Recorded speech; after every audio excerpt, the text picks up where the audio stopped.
My story begins at, I believe it was the age of 5. It's kind of blurry, but I had a neighbor, and we were around, she was maybe 3 or 4 years older than me, and we were playing house, and she said, she told me that I was going to be one of the parents and she was going to be the other parent, and my younger brother and another neighbor, they were going to be our kids.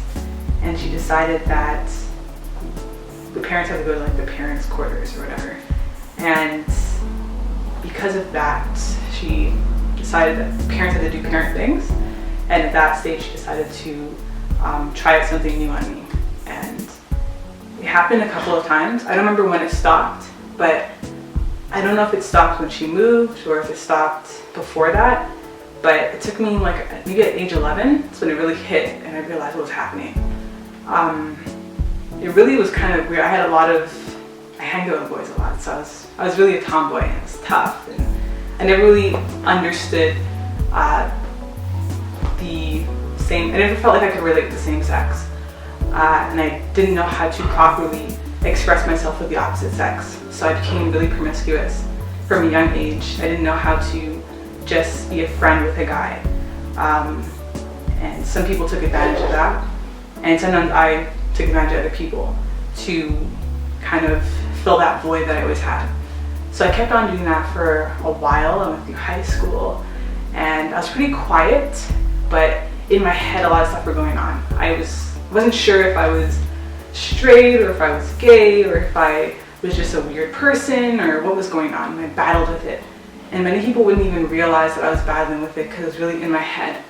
And I just kept on. I would think certain things, and I wouldn't think very highly of myself or what I could be or what God inspired me to be.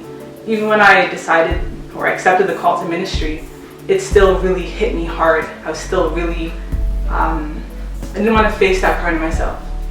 And so I kept on with that for years, and it was only until I was 20 now, so it was a couple of months I really decided that it was destroying me, and it was taking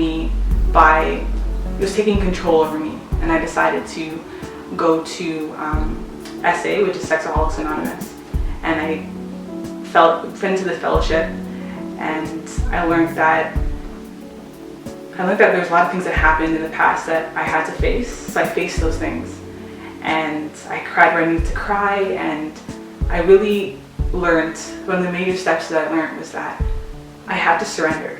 I couldn't fight on my own. This isn't a fight that I had the power to overcome, but it was a fight that I had to give to God.